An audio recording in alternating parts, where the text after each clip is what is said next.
एक जंगल में सियारों का एक झुंड रहता था। वे शेर के भोजन के बचे हुए हिस्से को खाने के लिए एक साथ शिकार करते थे। उनमें से एक सियार थोड़ा बूढ़ा हो गया था।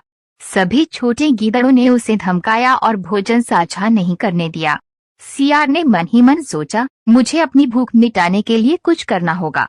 इस तरह तो मैं ज्यादा दिनों तक जीवित नहीं रह पाऊंगा। उसने अपना पैक छोड़कर भोजन की तलाश में जाने का फैसला किया।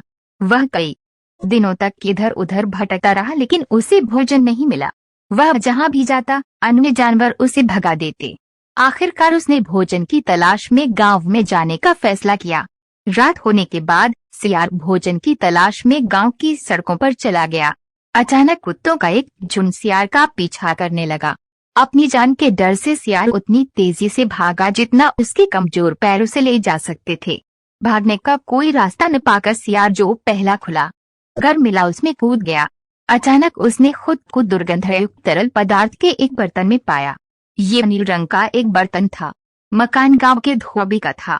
जब सियार तेजी से पानी से बाहर निकला और डरते हुए बाहर देखने लगा तो कुत्ते जो बाहर उसका इंतजार कर रहे थे चिल्लाने लगे और अपने पैरों के बीच पूंछ छिपाकर भाग गए। सियार को आश्चर्य हुआ, लेकिन कुत्तों को गायब पाकर वह सावधानी से वापस जंगल में चला गया।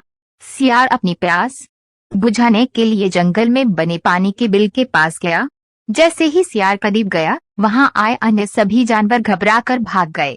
सियार ने आश्चर्य से इधर उधर देखा कि किस चीज ने उन्हें डरा दिया है, लेकिन उन्हें कुछ भी गलत नहीं दिखा। वह बहुत प्यासा था और इसलिए अपनी प्यास बुझाने के लिए जलाशय के पास गया। जैसे ही वो पानी पीने के लिए झुका, वह ये देखकर चौंक गया कि चमकीले और अनोखे रंग का एक अजीब प्राणी पानी से उसकी ओर देख रहा था। सियार पहले तो डर गया, लेकिन जल्द ही उसे एहसास हुआ कि वह अपना ही प्रतिबिंब देख रहा है। उसे उस दुर्गंधयुक्त तरल पदार्थ की याद आई जिसमें वह गिरा था, तो इसीलिए वे सभी कुत्ते और जंगल के ये सभी जानवर डरते थे। उसने मन ही मन तर्क किया। उसके शातिर दिमाग ने तुरंत एक योजना सोची। उसने डरे हुए जानवरों को आवाज लगाई, मुझसे डरो मत, मुझे ब्रह्मा ने तुम्हारी रक्षा के लिए भेजा है। सभी जानवरों ने तुरंत उस पर विश्वास किया और उसे राजा बना दिया। जैसे जैसे दिन बीतते गए, सियार घमंडी और आलसी होता गया। अब उसे भोजन की तलाश नहीं करनी पड़ी। उसकी प्रजा उसके लिए भोजन लाती थी और उसकी हर जरूरत का ख्याल रखती थी। सियार अपने जीवन से बहुत खुश था। एक पूर्णिमा की रात सियारों का झुंड, जिसका पहले सियार था, चंद्रमा को देखकर चिल्लाने लगा। नील सियार ने काफी समय से अपने भाइयों को चिल्लाते हुए नहीं सुना था। चिल्लाने की इच्छा इतनी तीव्र थी कि उसे नियंत्रित करना उसके लिए संभव नहीं था।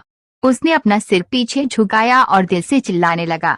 अन्य जानवर अपने स्वर्ग भेजे गए राजा को एक आम सियार की तरह चिल्लाते हुए सुनकर आश्चर्यचकित रह गए और जल्द ही उन्हें अपनी गलती का एहसास हुआ। भालू ने कहा, यह ब्रह्मा द्वारा भेजा गया कोई असाधारण जानवर नहीं है। वह सियार की तरह चिल्लाता है। हाँ, वह दूसरे गिद्धड़ों को बुला रहा है। उसने हमें बेवकूफ ही बनाया है। कई अन्य जानवरों ने कहा, उसे दंडित किया जाना चाहिए और उसे सबक सिखाएं। जानवरों ने एकजुट होकर नील सियार को जमकर पीटा। इस कहानी से ये शिक्षा मिलती है कि हमें जीवन में कभी झूठ नहीं बोलना चाहिए। आप किसी को भी झूठ का सहारा लेकर अधिक दिनों तक मूर्ख नहीं बना सकते हैं। कभी न कभी झूठ पकड़ में आ जाता है।